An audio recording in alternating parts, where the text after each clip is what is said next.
It's a new chapter. It's spearmint. So, maybe crusty. What is up, YouTube? It's your boy, the Radical Beano here. And this is the channel where we talk a lot of shit. And today, that shit is about... Wait! Okay, look. Let me start off by saying, it's been a while. Like 3-4 years at this point? Maybe more? I mean, how much have we really missed? Not a lot. Not a lot, to be honest. And to kick off this little new era of ours, we're gonna be starting a new series I like to call In Defense Of. See, I have this little problem. I tend to like movies that aren't technically great.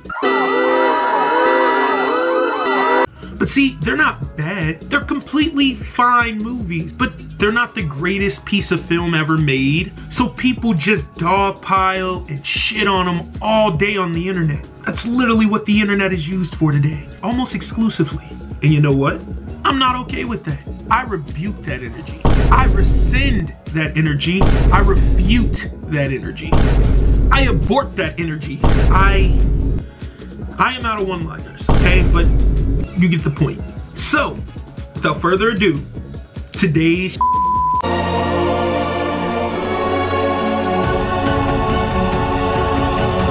Doctor Strange in the Multiverse of Madness, written by Michael Waldron and directed by the legendary Sam Raimi, is the 28th film in the holy MCU.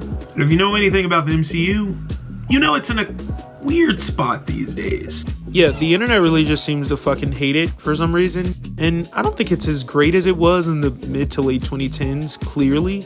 But it's not as bad as some people say. No. Okay, it might be.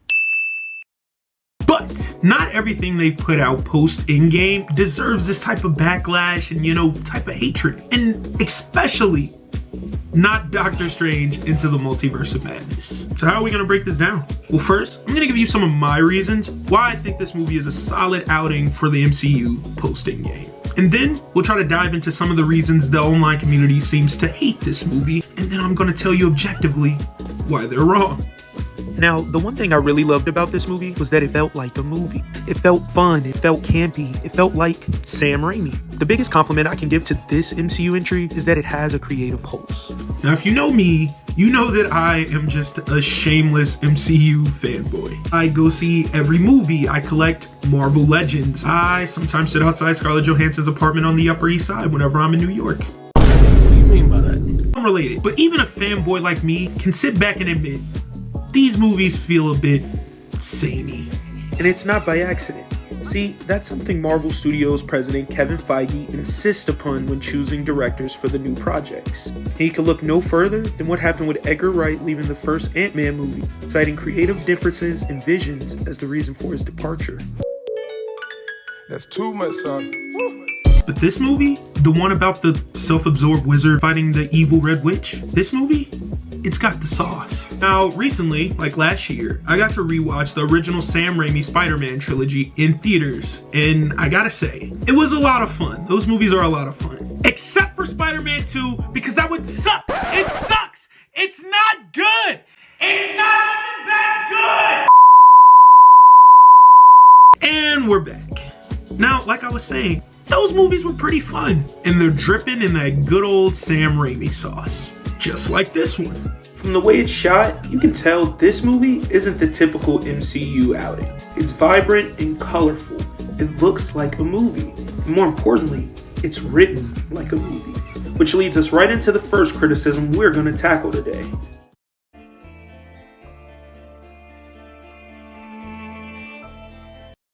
Now, a lot of the people that I've seen review or even talk to in person about this movie all seem to have one thing in common. They hate the writing and the narrative of this movie. They hate how the story unfolds and they think it doesn't make any sense. And to that, I have to say,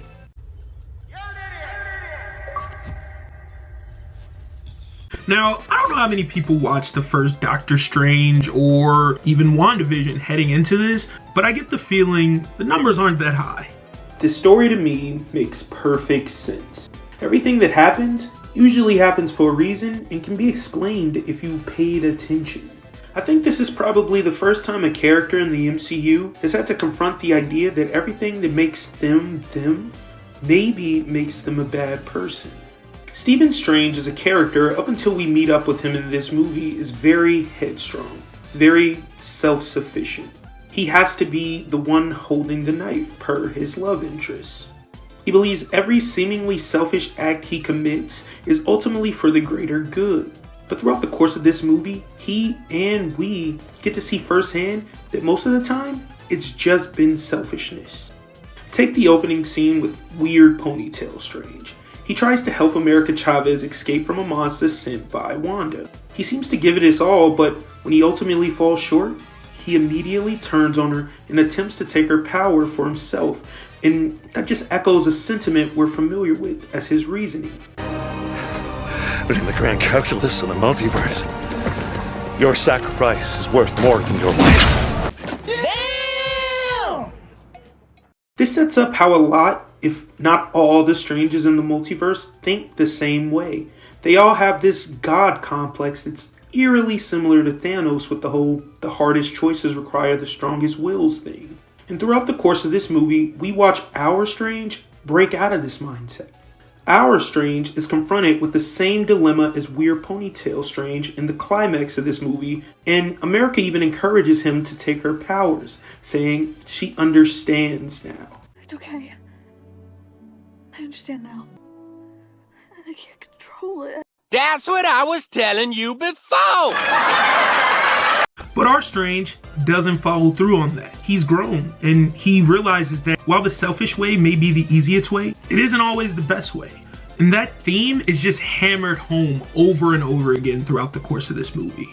From him having to face the fact that he chose not to pursue the woman he loves in every universe when he had the chance to because other things were just more important to him, to him landing in a reality that was almost destroyed by a version of him that is not all that far removed from who he is at that point, to him coming face to face with a version of himself who never learned any of the lessons he does and actually ends up destroying his own universe. The narrative and his character arc just works.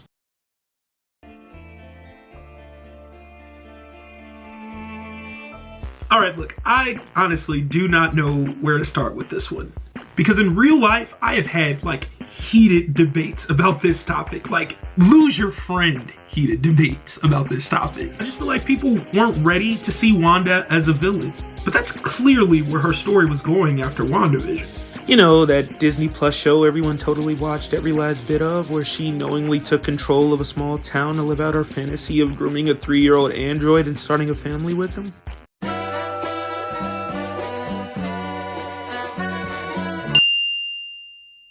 Look, all you really need to know is that at the end of WandaVision, Wanda discovers that she is in fact the Scarlet Witch. And she ends up in possession of a book of evil magic spells called the Darkhold.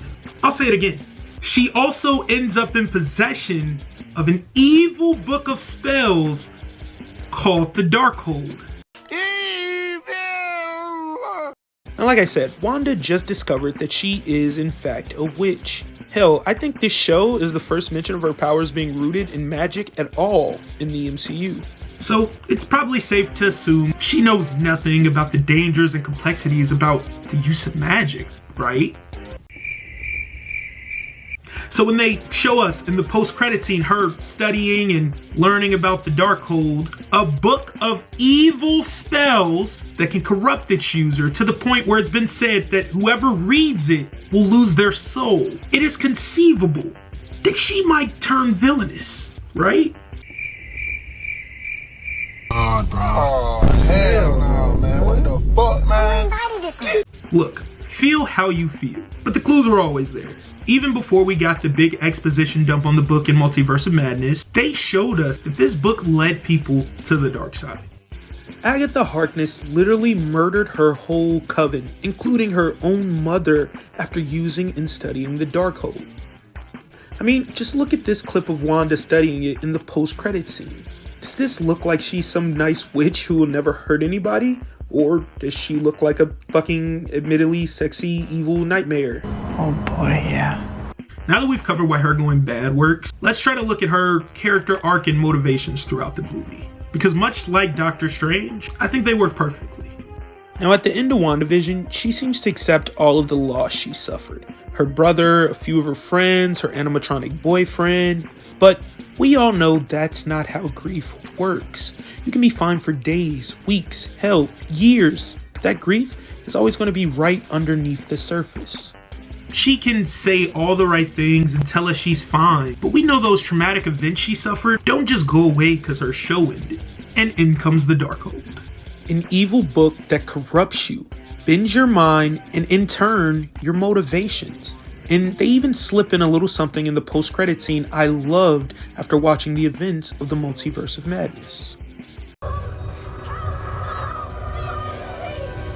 That right there is all you need to know that Wanda's psyche is just probably not in the best spot right now. Those kids don't exist for real. At least not in this universe, but since the book has warped her mind, she's convinced they're calling out to her specifically from the multiverse, and it becomes her mission to reunite with them by any means necessary.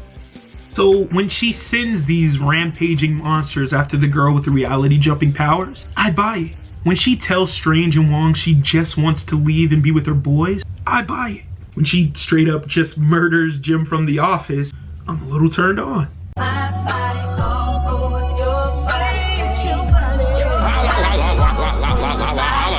Boy, if you don't get... But seriously, this woman is going through some deep and emotional shit. And it doesn't help that she has like the fucking Necronomicon just whispering in her ear. Wait. Okay. It's all starting to make sense now. Evil books are apparently just Sam Raimi's favorite plot device. Nice. And if you don't buy that there can be a book that turns someone evil in the same universe where there's a fucking walking space raccoon and rocks that can do literally anything, you just may be the problem. You stupid bitch.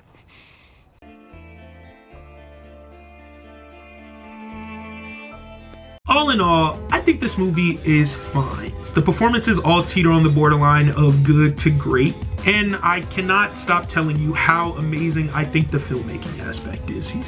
I mean, just look at this shit. Sam Raimi just knows how to put together a good movie. Like I said before, one of the best things about this movie is that it feels like a movie. Are there things that don't work? Yeah, there's some hit or miss jokes, a few scenes that I just feel like could be executed better. I'm looking at you, scene where America uses her powers for the first time because she got scared of a fucking bee. But at its core, this movie fundamentally gets it right. The characters all have believable arcs if you're keeping up. And start to finish, it just keeps you engaged, like a movie should. Now, to all the naysayers still in attendance in the jury or the comments, I have one last statement to give to you. Till next time.